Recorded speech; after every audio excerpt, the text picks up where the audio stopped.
Voyage en musique, Nicole Corti et Geoffroy Scrive. Nicole Corti aujourd'hui au programme de cette émission. L'œuvre d'un certain Thomas Tallis. Thomas Tallis, on va donner tout de suite les dates. 1505, 1585. Pour préparer cette émission, j'ai retenu que c'était peut-être une époque de rupture. Nous sommes à la toute fin du Moyen-Âge, nous entrons dans la période de la Renaissance. Il y a aussi des ruptures, on va dire, religieuses, notamment du côté, évidemment, de l'Angleterre, avec Henri VIII. Nous allons parler beaucoup d'Élisabeth Ier, les protestants d'un côté, les catholiques de l'autre, donc avec Thomas Tallis qui le restera toute sa vie, il faut déjà le préciser. Nous allons parler d'un motet à 40 voix. C'est aussi une époque de rupture, je pense au niveau de l'architecture. Évidemment, on a parlé de la Renaissance. Nous pouvons parler aussi de la disposition des chœurs dans les églises, dans le cœur des édifices. Je pense aussi aux jubés. Il y a des jubés à cette époque qui disparaîtront ensuite, notamment dans les églises mises à sac par les guerres de religion. On peut penser aux Huguenots. Donc il y a beaucoup de ruptures dans cette époque. Il y a aussi des confrontations entre les styles de musique, entre l'Angleterre où nous allons nous trouver et l'Italie. Première question pour vous, Nicole Corti, tout simplement, pourquoi avoir choisi d'interpréter lors du prochain concert le 27 juin à l'Auditorium Maurice Ravel de Lyon à 20h, ce motet à 40 voix indépendantes de Thomas Tallis? Peut-être parce que lorsqu'on est chef de chœur, on rêve un peu toute sa vie de donner ce motet, parce que c'est un travail extrêmement particulier et c'est une œuvre célèbre qui n'a jamais cessé d'être interprétée depuis sa création. Création d'ailleurs dont on ne sait pas exactement à quel moment elle a eu lieu. Il y a deux options possibles, soit entre 70 et 71, parce qu'on a un témoignage de la présence du duc de Norfolk et qu'à cette période il était possiblement disponible pour être présent, soit en 73, en 1573, au 40e anniversaire de la reine Élisabeth Ier. Mais donc on ne sait pas à quel moment précisément la création s'est faite. Mais depuis, elle n'a jamais cessé d'être donnée. Elle fascine par sa luxuriance, elle fascine par sa profondeur et elle fascine par la magistralité, j'ai envie de dire, de l'écriture. C'est une œuvre qui atteste justement de l'état de l'art du compositeur. Peut-on penser qu'il l'ait vraiment écrite comme une démonstration de force? Oui, parce que en fait, c'était un défi. Quelque temps auparavant, Striggio arrive à la cour de Londres et donne son Ecce Beatam à 40 voix, qui a fortement impressionné Élisabeth Ier. Et alors, le fameux duc de Norfolk, qui était une personnalité extrêmement influente dans le milieu artistique de Londres, lance ce défi en disant « Y a-t-il un Anglais capable d'écrire une composition qui puisse rivaliser avec le Ecce Beatam de Striggio ?» Et Tallis a décidé de relever le défi. Donc il le relève, il s'inspire forcément des œuvres qui précédaient. On peut penser donc à Josquin-des-Prés, vous m'avez cité aussi Johannes Ockeghem, qui sont des motets pour l'un à 36 voix, pour l'autre déjà à 24 voix. Ce sont des choses qui sont connues au sein de cette époque. Il faut quand même donner quelques dates. Si on remonte à Josquin-des-Prés, 1440-1521, Johannes Ockeghem 1420 à 1497, on a dit Thomas Tallis 1505-1585. Au niveau de la royauté, pour donner quelques repères historiques, nous avons les règnes d'Henri VIII, il y a Marie Tudor, il y a Élisabeth Ier.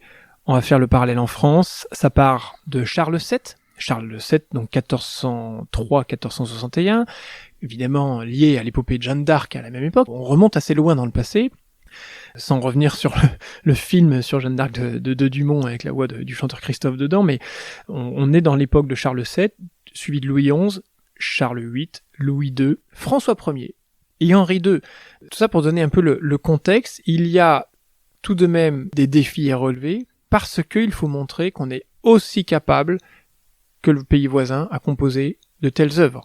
Cette confrontation, cette compétition valait déjà sans doute à l'époque et vaut encore de nos jours.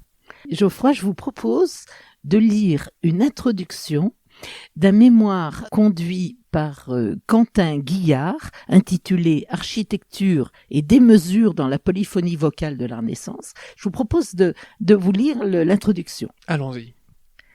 La musique au XVIe siècle est loin de n'être qu'un apparat à une époque où les tensions politiques et religieuses sont omniprésentes.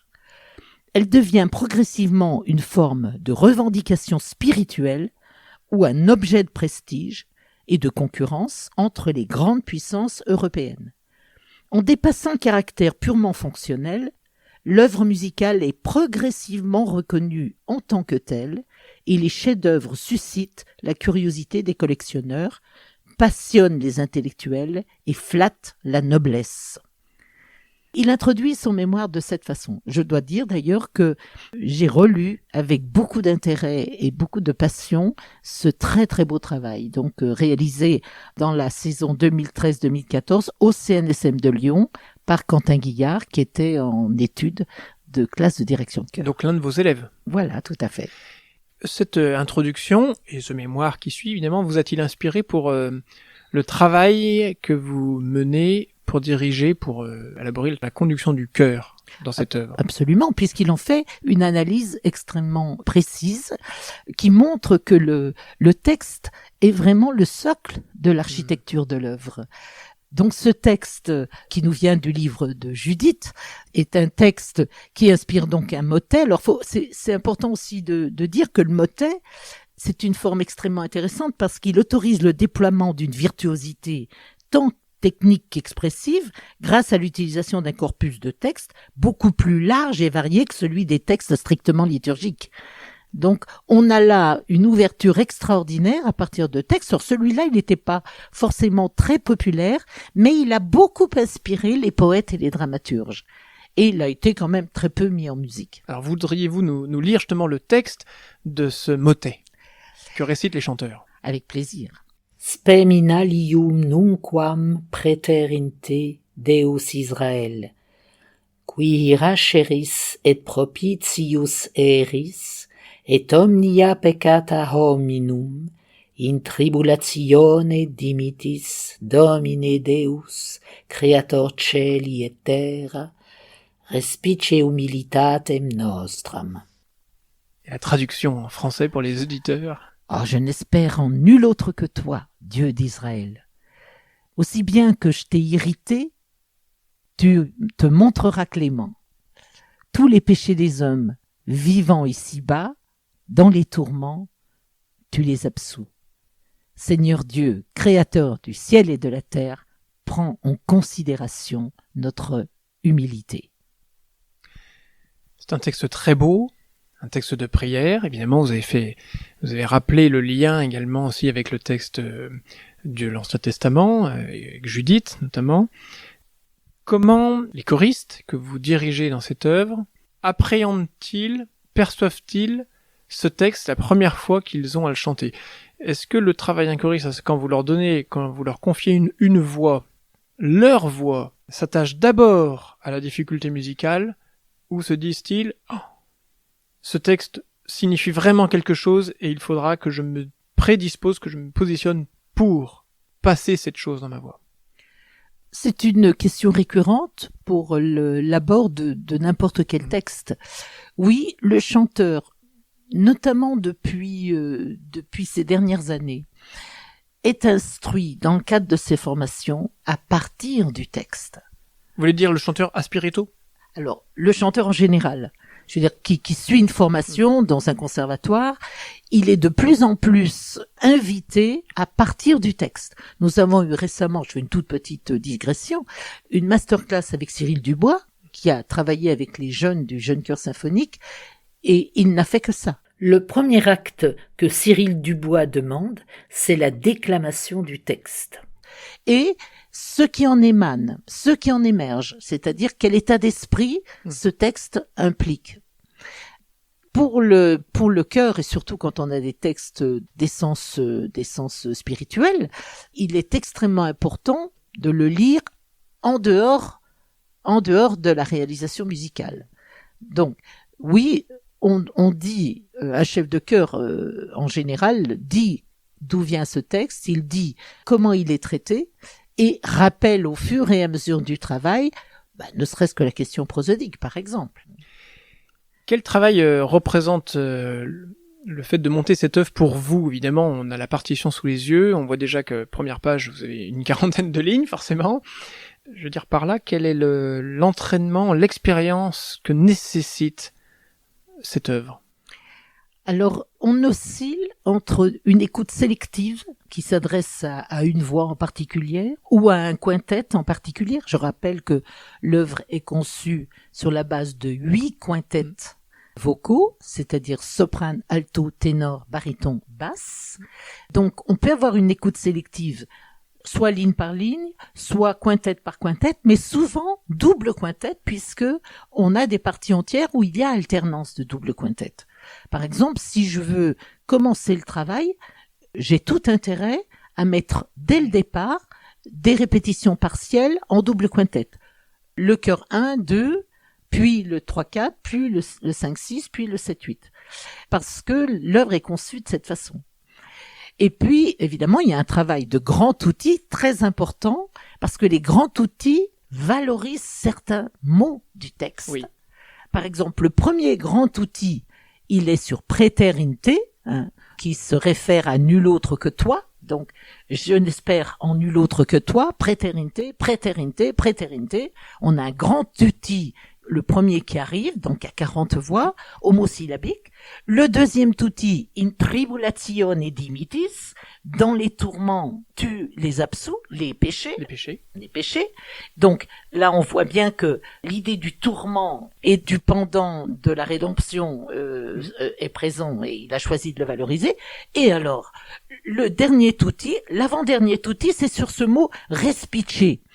Prends en considération, regarde, prends en compte un outil de 3 mesures sur seulement le mot respice et le grand outil final de la phrase entière, respice humilitatem nostram.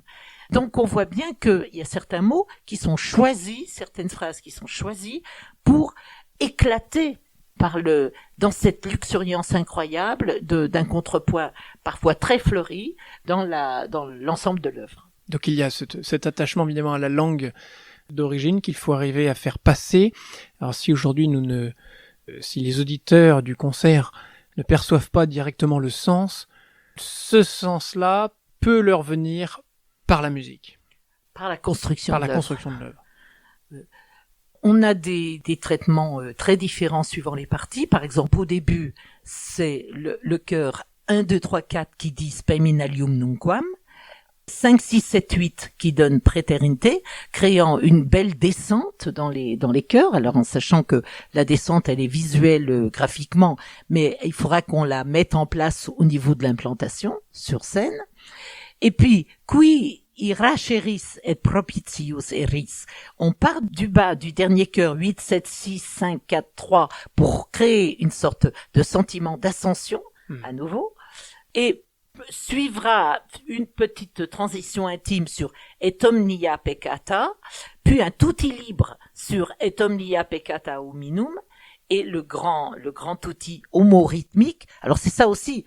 Le traitement homorythmique favorise la lisibilité du texte qu'on veut donner avec importance. Qu'appelez-vous un tutti libre? Alors, un tutti libre, c'est quand le contrepoint est très fleuri à l'intérieur. C'est-à-dire qu'il n'est pas forcément homosyllabique. Donc, il est un peu comme moi, il me fait penser à un espace aquatique dans lequel on a des poissons qui circulent sans changer du tout la dimension naturelle de l'eau, quoi. Sait-on, quelle a été la réception de l'œuvre au cours des siècles où elle a pu être jouée? Alors, je n'ai pas de référence écrite, mais je ne peux pas m'imaginer qu'elle n'ait pas fait forte impression à chaque fois. Et puis, comme je le disais tout à l'heure, elle n'a jamais cessé d'être interprétée. Donc, oui. Il doit y avoir, c'est vraiment évidemment la raison du fait qu'elle existe réellement et finalement il y a un cercle très restreint d'œuvres qui sont dans ce cas-là. Et malheureusement, je crois que l'original a été perdu. Il semble, oui. Oui, tout à fait. Une légende auprès J'avais trouvé cette information. On ne sait pas où se trouve l'original de la partition de Spaminalium. Une légende parmi d'autres raconte que le compositeur John Bull, donc là on est en 1562-1628, l'aurait vu dans la bibliothèque de la cathédrale de Saint-Omer dans le Pas-de-Calais, quelques années après la mort de Thalys en 1613. Il serait tombé à genoux devant elle, mais on ne sait pas ce qui s'est passé ensuite. Alors aujourd'hui, y a-t-il un intérêt y a-t-il des doutes? La question était là, sur la partition qui nous est parvenue aujourd'hui, et y aurait-il un intérêt à retrouver cet original? Je pense qu'il y aurait intérêt. Alors, honnêtement, je ne sais pas si c'est le cas, mais je sais en tout cas, par exemple, je peux vous dire on a retrouvé des copies dans plusieurs endroits de cette partition, et notamment une version en anglais. Oui. Une version en anglais qui a été donnée plusieurs fois de suite, dont une fois, je crois, devant la reine Élisabeth, mais qui est apparue comme étant un petit peu maladroite au plan de la répartition de la prosodie, du texte. D'accord. Mais au niveau de la construction musicale, il n'y a pas d'erreur de copie. Les copies ne diffèrent pas l'une de l'autre. Absolument. Il n'y a pas de doute. Non, il n'y a pas de doute. D'accord. Thalys a composé son œuvre et il n'est pas revenu dessus ensuite. Ça, je ne crois pas, non. D'accord. Non. Enfin, on peut peut-être le vérifier, mais je ne crois pas. Quel est l'attachement aussi, en tout cas pour vous, à ce type de motet? Je veux dire par là que pour ce concert, donc le 27 juin à Lyon, vous allez interpréter cette œuvre et les deux autres dont on a parlé, à 24 voix de Després et à 36 voix d'Ockeghem. Ce n'est pas seulement un défi, j'imagine, pour vous et pour le chœur que de proposer un tel concert. Vous voulez peut-être aussi passer un message derrière au public? Que c'est encore une musique qu'on peut jouer et entendre aujourd'hui? Oui. Alors, on est quand même à une période où les chœurs travaillent beaucoup la spatialisation.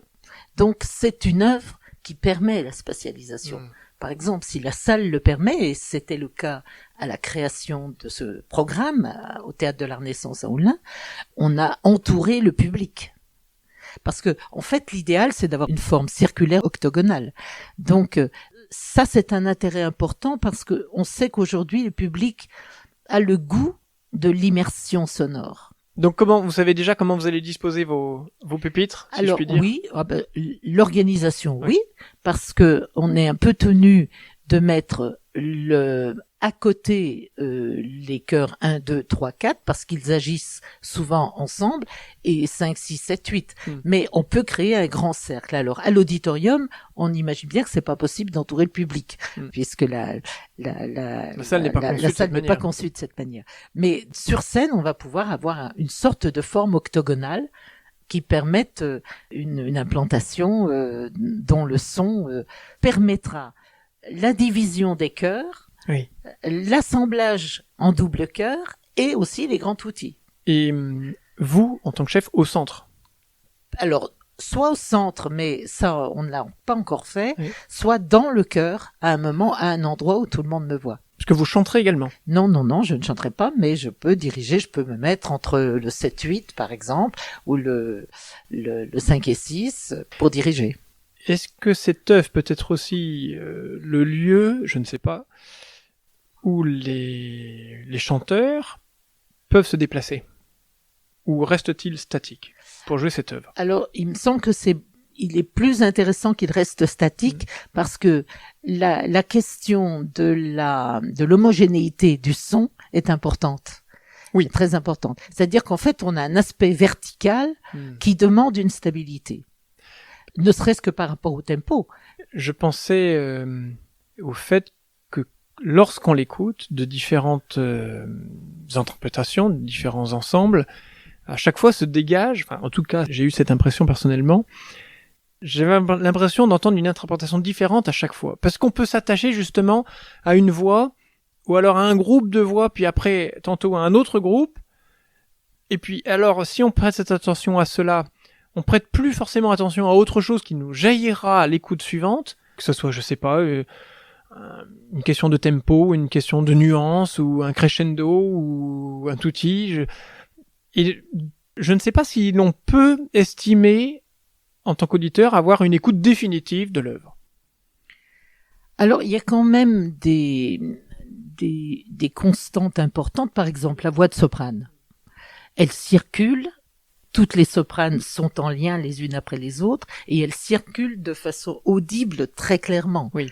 C'est-à-dire Oui, qu'en fait, d'une part, le fait que l'oreille capte les aigus très rapidement, on a ce fil conducteur des sopranes qui se passent le relais, qui tourne autour de la tessiture ré, mi, fa, sol, on peut difficilement imaginer que ce fil de la ligne des soprani soit interrompu. Donc pour moi, c'est déjà un principe. C'est-à-dire qu'il faut qu'on sente les voix de soprani se passer le relais. Donc, si elles se déplacent, on risque de contraindre et peut-être de compromettre cet effet-là. Pour moi, il est assez important. Au sujet du concert donc, que vous allez donner, peut-être pouvons-nous donner le détail. Cela se passera le 27 juin, c'est un jeudi, à 20h à l'auditorium Maurice Ravel de Lyon, ici, où nous réalisons cette émission. Donc 3 œuvres, de Josquin, d'Ockeghem et de Thalys, démotées à chaque fois, 24, 36 et 40 voix. Qu'y a-t-il d'autre comme détails liés à ce concert dont vous aimeriez nous faire partager ? Alors, à partir de ces 3 œuvres, on a une création, ce sera donc la seconde audition de cette œuvre, qui s'intitule 40 et qui a été réalisée par Thierry Demey, le compositeur et chorégraphe Thierry Demey. Il y avait une autre dimension qu'on voulait donner à ce concert, puisqu'il y a implantation différente pour chacune des œuvres d'Ockeghem, de Josquin et de Thaïs. On voulait donner aussi à voir le rapport entre la voix et le corps. Et on a donc invité un chorégraphe, Thomas Guéry, qui a organisé un solo dansé par Noémie Etlin et un jeu entre Noémie et le chœur implanté en fonction de chacune des œuvres. Donc la présence du corps qui circule nous est apparue extrêmement intéressant.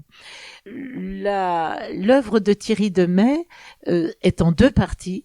Il y a une partie à 24 voix et un texte très très libre qui énumère, je ne voudrais pas trop le dire, mais qui énumère des noms de victimes. Bon, il enracine l'œuvre dans les événements d'aujourd'hui et qui est à 40 voix. Donc le concert termine par la création de Thierry Demey à 40 voix avec un sujet qui enracine l'œuvre dans l'époque actuelle. C'est aussi en lien quelque part avec la supplication du texte de Thalys, finalement.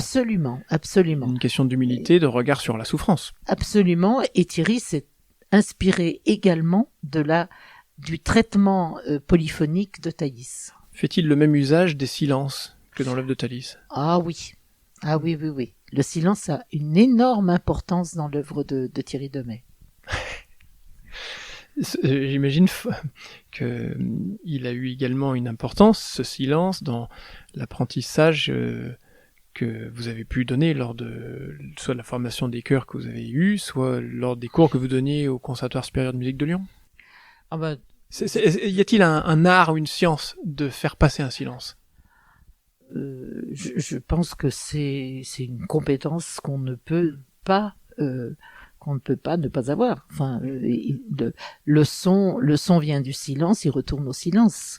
Le silence, c'est le moment où l'auditeur s'approprie et, entre guillemets, digère ce qu'il vient d'entendre. C'est important. Il faut laisser ce temps à l'oreille, donc au cerveau, pour s'approprier ce qui vient de se passer. De la même manière qu'il faut peut-être aussi parfois faire silence pour se resituer peut-être dans l'époque d'un compositeur, pour comprendre l'origine de la musique qu'il a écrite. Peut-être pouvons-nous revenir sur quelques éléments de la vie de Thomas Thalys, donc le XVIe siècle, parce que finalement, dans ce concert du 27 juin à Lyon, entre ces 3 compositeurs, on remonte même, on pense même qu'Ockeghem, par exemple, fut élève d'un certain Gilles Binchois, qui est plus guère joué, mais oui. Là, on est vraiment dans les périodes médiévales. Oui. Quelle partie de la vie, ou qu'est-ce que ce que nous savons aujourd'hui de la vie de Thalys vous émeut au point de le proposer aujourd'hui ?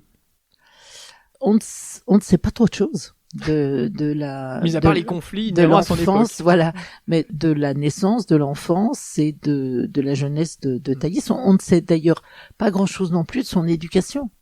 On sait qu'il a été chanteur, petit chanteur probablement, qu'il a été organiste, ça on le sait aussi. Il a même été chef de chœur probablement à Canterbury. L'évêque de Canterbury est probablement la personne qui l'a proposé à la Chapelle Royale, où il a été extrêmement apprécié par la reine Élisabeth Ier particulièrement. Oui. Il a en fait servi pendant la moitié de la vie de Élisabeth Ier. Sans jamais cacher le fait qu'il était resté catholique. Absolument. Faut le rappeler, puisque dans le contexte de l'époque, beaucoup soit ont renié, soit sont passés de vie à trépas. Et là, on voit que sa compétence et son talent de compositeur l'ont emporté sur ce type de considération. Oui. Sait-on comment il finit ? Alors, il est décédé à Greenwich. Il a été protégé par la reine qui lui a attribué des moyens assez importants. Et il est décédé, semble-t-il, dans des conditions tout à fait favorables de vie, à 80 ans, ce qui est quand même un record pour l'époque. Oui. Et puis, il laisse à la postérité différentes œuvres. Je pense qu'il n'y a pas seulement ce motet-là. Non, effectivement, il a une œuvre extrêmement abondante. Et puis, il a aussi influé énormément. Je pense à William Byrd, qui a probablement été son élève à Canterbury. Pour finir, Nicole Corti, peut-être pouvez-vous redonner les lieux et adresses des concerts pour ceux qui voudraient y assister ici à Lyon. Alors, c'est un concert qui aura lieu à l'Auditorium Maurice Ravel le 27 juin à 20h, avec une œuvre de Josquin à 24 voix, Cohabitat, Deo Grazia, 36 voix de Ockeghem, et Thaïs, Peiminalium, et une œuvre intitulée 40 de Thierry Demey, avec la danseuse Noémie Etlin. Et de Thierry Demey, l'ensemble Alchimia, dirigé par Mariana Delgadillo, donnera à voir ces célèbres pièces de gestes, véritables architectures de mouvements corporels. Un détail pratique, les places sont-elles à prendre en avance ou sur place ? Les deux sont possibles. Merci beaucoup Nicole Corti. Avec plaisir.